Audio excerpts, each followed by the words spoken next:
good to see everybody again this morning. It's good to be here with you. And Maria told you to get to turn in your Bibles where we will need to start. And we're going to talk about Noah for a few minutes this morning and perhaps talk about some things that we have not thought about when we think about Noah. At least I hope we can. And I wanted us to first look at this particular scripture in Matthew 24, beginning with verse number 37. But as the days of Noah were, so shall also the coming of the Son of Man be. For as in the days that were before the flood, they were eating, drinking, marrying, and giving in marriage, until the day that Noah, that word Noah there, don't be fretting about that. That's just because of the H. They don't work in the Greek language. In the day that Noah entered into the ark, and knew not until the flood came and took them all away, so shall also the coming of the Son of Man be. Then shall two be in the field, that one shall be taken and the other left. Two women shall be grinding at the mill, and one shall be taken and the other left. Watch therefore, for you know not what hour your Lord doth come. But know this, that if the goodman of the house had known in what watch the thief would come, he would have watched, and would have not suffered his house to be broken up. Therefore be ye also ready, for in such an hour as ye think not, the Son of Man cometh. Who then is faithful and wise? Who then is a faithful, wise, and servant, whom his Lord hath made ruler over his household, to give them meat in due season? Blessed is the servant whom the Lord, when he cometh, shall find so doing. Now this is, in context, is dealing with, of course, Jesus talking about Matthew 24, the destruction of Jerusalem, and then at the latter part of that, he begins speaking about the end of time, and he's using the destruction of Jerusalem to get your mind set on that, and he compares them basically, and where you can think about things will end, and Jerusalem's about to end. Okay, Jesus has been on earth for 33 years, and about 40 years, not even 40 years from the time that he spoke this, Jerusalem fell, and it was destroyed. 87. So you say, well, what in the world does that have to do with Noah? Well, he talks about Noah, don't he? He talks about the flood, or he talks about how the flood came and what was going on during that time. You know, they was eating, drinking, marrying, giving in marriage, having a big old time, wasn't it? And so, does that ring a bell to us? Yeah, it does, don't it? It hadn't changed much, has it? We go about our everyday lives, and we go about doing this and that, and marrying and giving in marriage, and eating and drinking and being married. And we give little thought, many times, about the fact that God says that just one day when nobody's thinking about it, Jesus is going to show up. And so you say, well, that's kind of mystical and secretive. Well, that's the way God intended for it to be. Jesus did not know the hour nor the time when this was going to happen. Jesus didn't know. Now, he knows now. He didn't know while he was in the flesh. But when he went back to the Father, he knows. He's in heaven now, waiting for that time to come. But then he did not know. And how dare some man come along and say, I can estimate when it's going to happen. That's just not the way it works. There's no man on this earth knows. So I can tell you one thing. If you have a man predict when the Lord's coming, you can rest assured that that's not going to happen. So it may happen before that, and it's not going to happen on that day. It might happen after it. But if he predicts that day, it won't happen then, because no man knows it. And if he does predict it and it happens on that day, it will certainly be a pure luck guess. So here we are. We're talking about Noah. We're talking about the end of time. We're talking about the destruction of Jerusalem. All those things going on in our minds, right? And so we use Noah as a springboard, if you will, or maybe a way to think about some things. Noah walked with God. Now, what in the world does that mean? Now, we know we've been talking somewhat about walking, haven't we? Walking in Christ, walking in the blood, walking in the light. And so we can relate to that, right? Noah walking with God. He wasn't walking down the sidewalk with God, holding his hand. No, this is a spiritual thing we're talking about, a righteous thing we're talking about. Well, here it is. Let's look at these words now. Genesis 6, verse 9. These are the generations of Noah. Noah, I want you to look at these words I highlighted for us. Noah was a just man. And that's that word we've been talking about a lot. He's perfect in his generation. And Noah walked with God. Now we know just is righteous, perfect is mature, and walking is in the light. There it is. Now, isn't that amazing? Way back yonder, thousands of years ago, we have a man called Noah, a just man, perfect man, walking with God.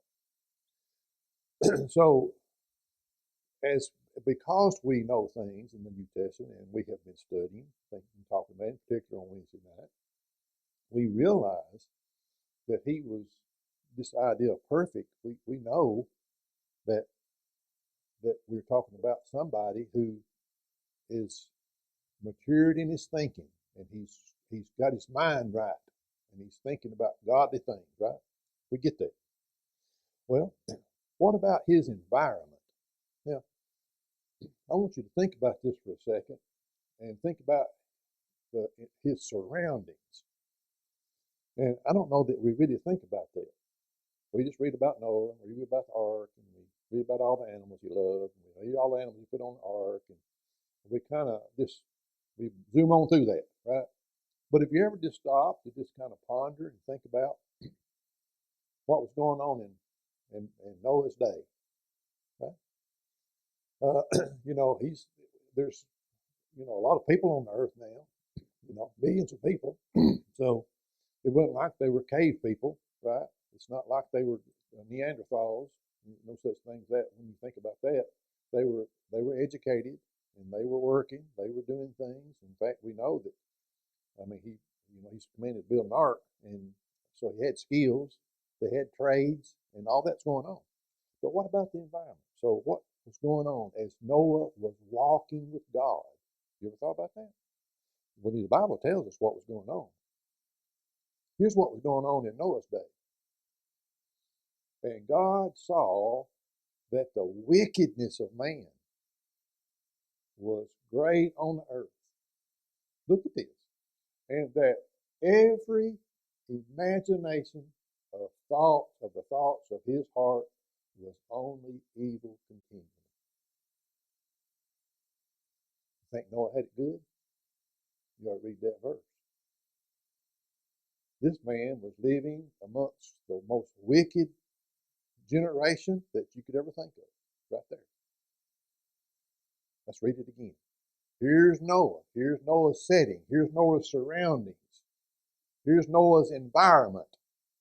And God saw that the wickedness of man was great in the earth, and that every imagination of the thoughts of his heart was only evil continually. But what do we have? Noah walked with God. Man, it says a lot about Noah, don't it? We learn things about that Noah. Noah, I want to see Noah one day, don't you? One day we'll get to see Noah. We might even get to ask him how he built that tremendous ark, and get to discuss those things. You ever think about that? Someday we'll get to walk with Noah as we walk with God when we get to heaven. He was a tremendous man, wasn't he? That's his environment, but he walked with God. And then you see this concept in Amos. Amos was another prophet, and there was a lot of things going on in Amos's day.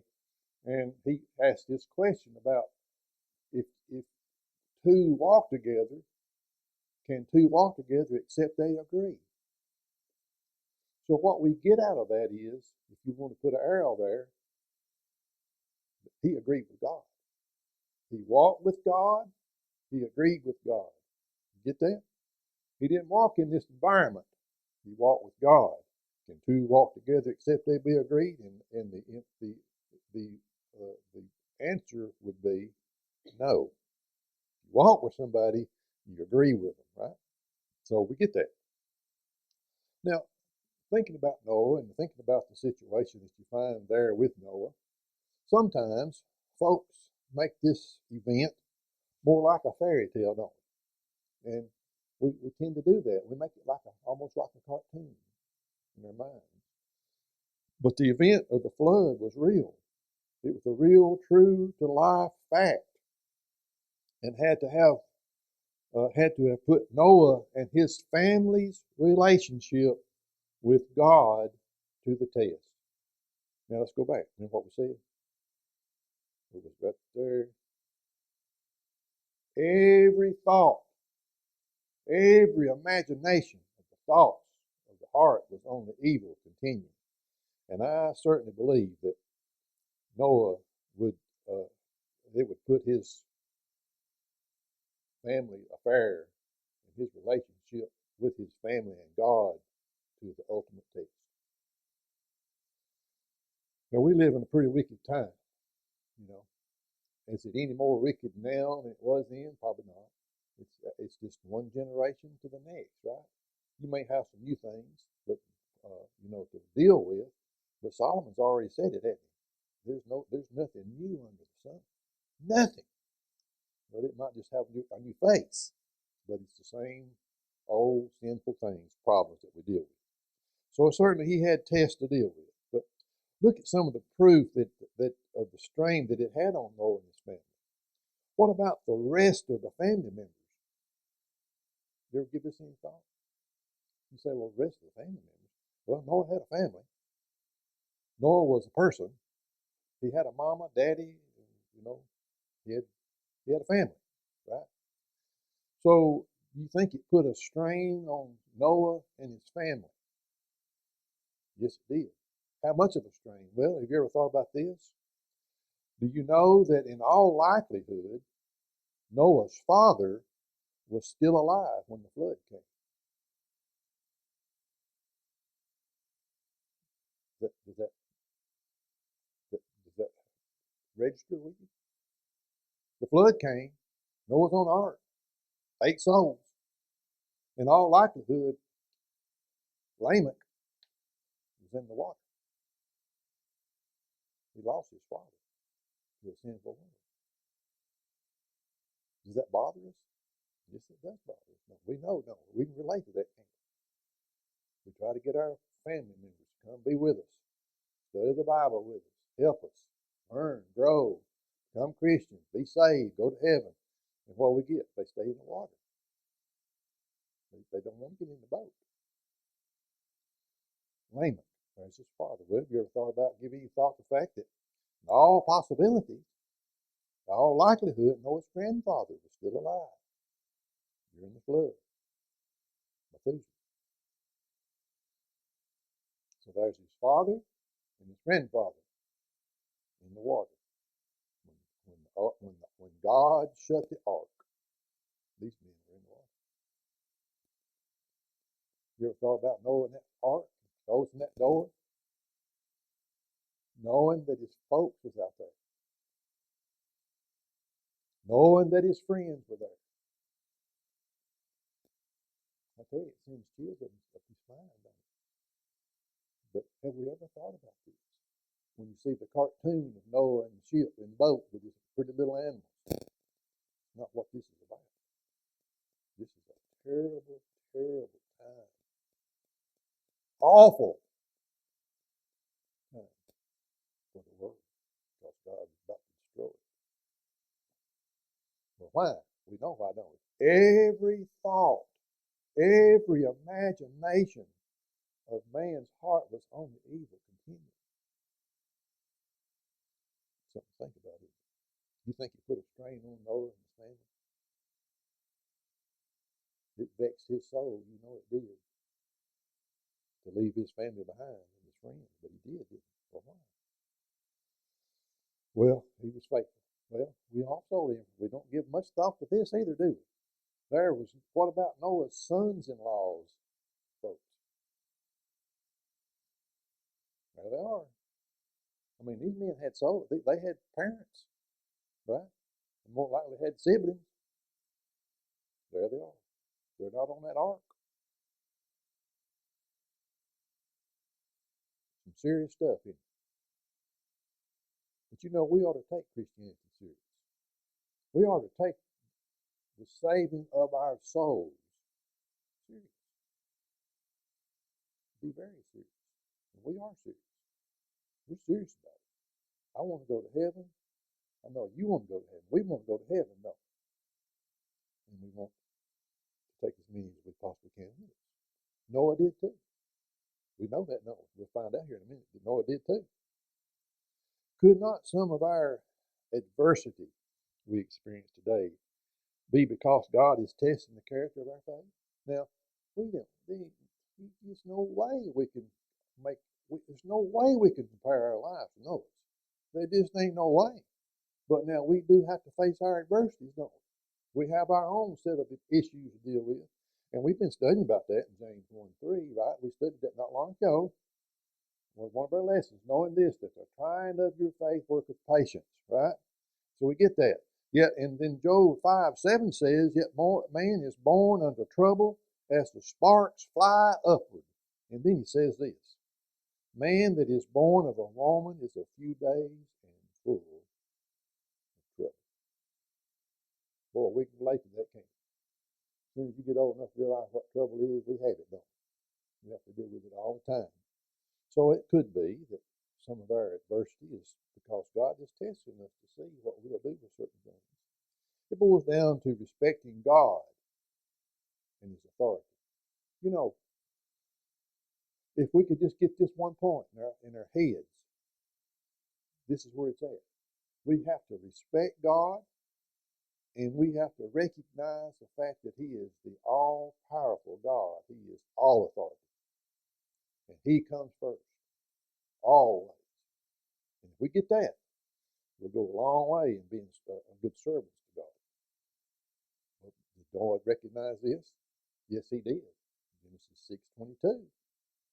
Thus did Noah, according to all that God commanded him, so did he.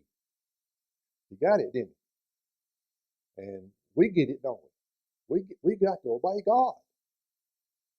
And then in Colossians 3, verse 17, bring it on to our time. Here's Paul writing to the church at Cossey, and he says this, whatsoever ye do in word or deed, do all in the name of the Lord Jesus. But what does that cover? Whatsoever. We got to have authority with the things we do and worship to God, right? And in our Christian lives, we look to God for our authority. Do all in the name of the Lord Jesus, giving thanks to God the Father by Him. And whatsoever you do, look at this. Well, we need some work on that in my life. I need some work on that. Do it heartily. Are you anxious? Let me ask you this question. Were you anxious this morning to come worship? Oh, I was. I was anxious to get here. Now, I'm always anxious in another way when it comes to my preaching, but I was anxious to be here with my brethren. I love my brethren. I love y'all.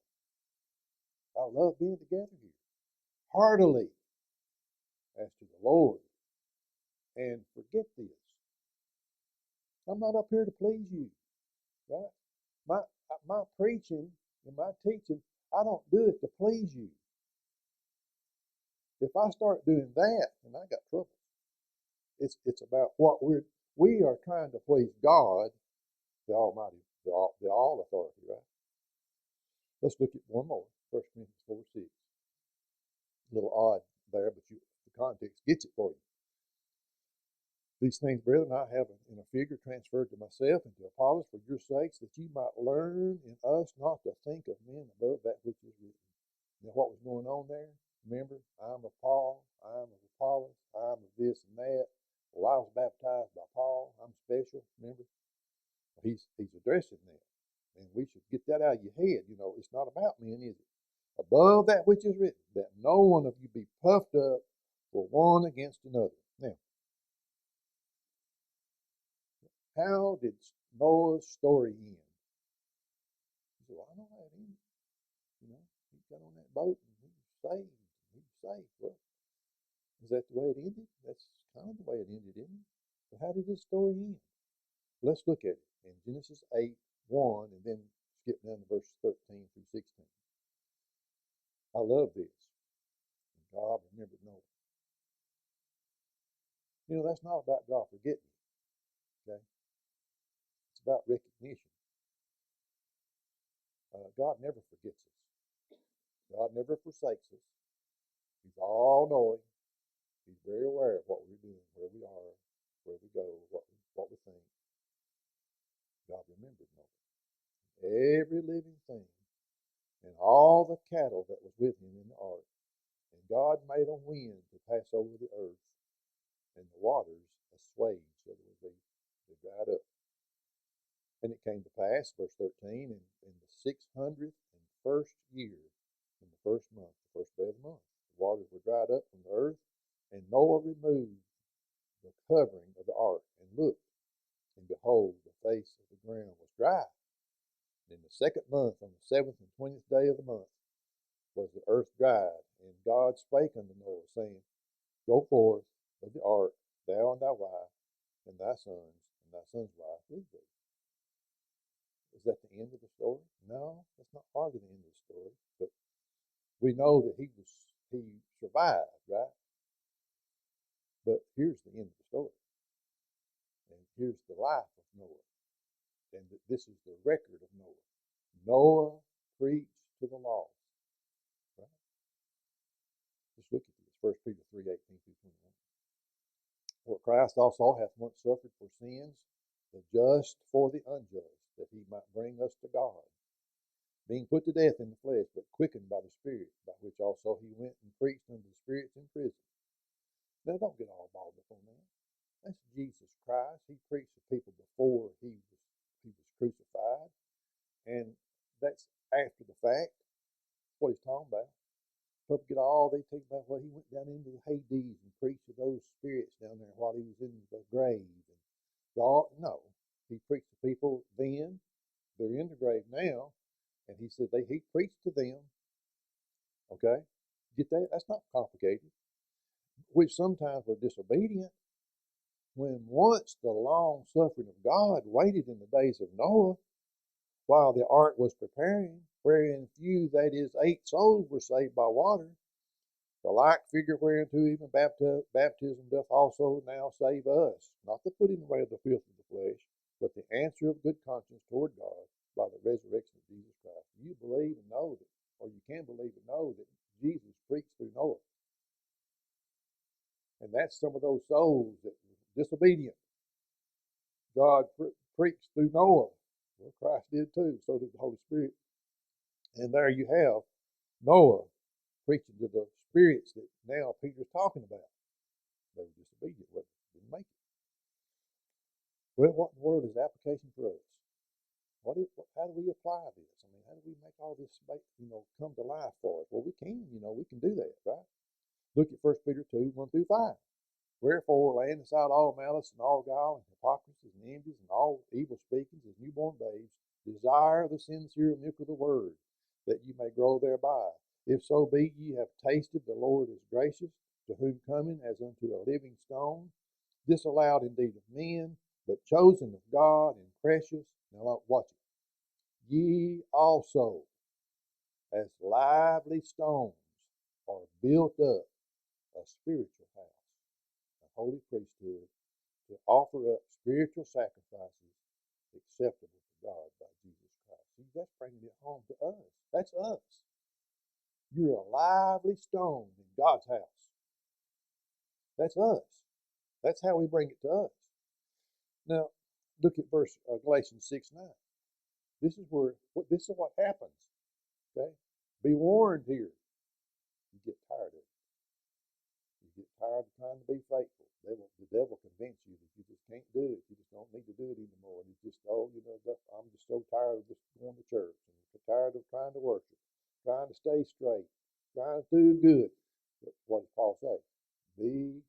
Let us not be weary in well doing. Well, why, Paul? For in due season we shall reap if we faint not. Boy, you ought to get that in your noggin right there. Galatians 6:9. That's a beautiful passage of scripture to remember. We don't want to be weary, and we don't want to give up. Right? We want to stay the course, and in due season we'll reap. We just if we faint not. Now, here, look at this. Not everybody's going to be a preacher. Not everybody's going to preach like Noah did. Not everybody can preach like Noah did, right? I wish I could preach like Noah did, but he never gave up for 120 some odd years. This man preached to a non-listening audience, right? Could care less what he was saying, and that's the obvious and the outcome, right? But he preached. But not everybody's going to get to be a preacher. Can be a preacher, right? There's some in this room that can't be a preacher. Some can be, but some won't be. So how do we deal with it? But each and every one of us can evangelize. We're about to do that here in a few minutes, right? We're going to go out and evangelize. Everybody in this room is going to get to do it. Now, I'm so thankful that we got young ones doing it, coming out with us, doing it, realizing what it's about. And I wish I'd have had somebody when I was a kid, but not really a kid, young man, and one kid, that was going out and showing people, and showing me what what it would be like to be a Christian and what you needed to do as a Christian and what you was about as a Christian, and what evangelism is about. Well, that's a good thing. So not everybody's going to be a preacher, but everybody can evangelize. Mark 16:15, 16. And he said unto them, go into all the world. Go ye means go me. There's a book out by that name. I can't remember the guy's name who wrote it, but I got a copy of it at home. Ivan somebody. Stewart, I believe. Ivan Stewart, I think his name. He wrote a book. Go ye means go me. It don't mean go ye means them, right? Like the preacher said one time, we ought to change that song, Here I Am, Send Me, to Here I Am, Send Thee. You know, and he was serious because he couldn't get nobody to help him. But go ye means go me. Go ye into all the world and preach the gospel to every creature. He that believeth is baptized shall be saved. He that believeth not shall be damned. Someone might say, they won't believe this. They won't believe this. And is that the case we find today? We find that when we knock on doors, right? And knock on the door, and we got a tract about baptism. We're fixing to hand out a tract today about the church. And you hand out a tract, a little card we got that's got on the back of it's got all about baptism. And knock on that door, and what we find? Well, last week we had one guy wadding it up in front of us, didn't he? Wadding that thing up while he was talking to us. He was angry. You could tell he was upset. And I hadn't said anything out of the way to him, just presented the truth to him. And he just got crunched that thing up in his hand. They ain't going to believe it. But listen, look at the rest of this statement. But it is not up to us to determine that. We don't make that determination. Who's going to believe, who's not going to believe. What we're doing, we're sowing. We're sowers of the seed. That's what we're about. And that's where we are. Now, look at this question. Do you think Noah ever thought that? He ain't going to believe my message. You know what his message was? Better get this boat I'm building. When I get it ready, you better get in it because there's a flood coming. You know what had happened on this earth while he was building this earth? There was not one drop of water fell on this earth. It had never rained one drop on this earth. Not one. And here comes Noah and says, look, there's a flood coming, and I'm building the boat, and you can be saved from the flood. Do you think that they laughed this man to scorn? We got a whole lot better message, haven't we? Right? We got a better message than Noah had to preach. God made it a little easier for us, didn't he? He got the process out there for us. But do you think that Noah ever had that thought? They're just not going to believe this. I'm sure he did. But it was not up to him to determine that. It was up to him to preach the message. Right? So don't get discouraged. My goodness. If he didn't get discouraged and he made it, surely we can live 70 years on the earth, or maybe if we're lucky, 90. Maybe I might be unlucky. I don't know. But if we live a long life on earth, we're nowhere near his lifespan. But surely within a time span of 120 years, little piece of that, we can go out and we can present the truth to people and let it fall where it may. That's what we got to get. That's what Noah was about. We are simply to deliver the message. That is what we're responsible for. But what's the conclusion? What is the conclusion? Well, let's see. Noah lived a life that's worthy for us to imitate. It's a great example to go back and study that and make application to your own life about what you want to do for God, how you want to serve Him, where you want to go, and how you're going to conduct yourself in a wicked world. Boy, and we're not even there, are we? Not where they were. If we were, God would probably destroy the earth, because it was at that point where God destroyed it. Every thought and imagination in man's heart was on it. Wicked, evil, continued. So he lived a life that we are to study and imitate. And what if we do? What's the benefit? What do you think the benefit would be if we simply just really studied old Noah out real good and really got that story down in our minds and just imitated Noah the best we could and be a just man, right? And walk with God. You know what the benefit is? Let's let the Bible tell you. And this is it right here. We're going to sing the song after this. Here it is. This is the benefit. You see it? But Noah found grace in the eyes of the Lord.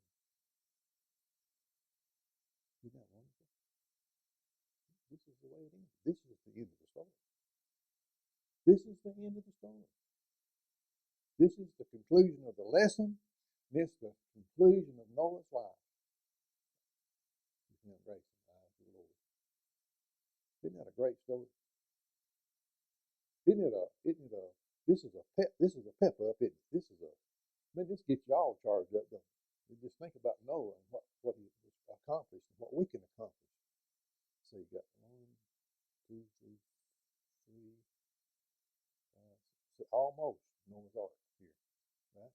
We got 7. You know, we're going to try to find us one more. If we get Jackie on board, we'll keep working on her. Maybe we'll be up to 8, right? But what a magnificent lesson from Noah. And I thought that would help us this morning as we go out here in a little bit, pass out a few tracts.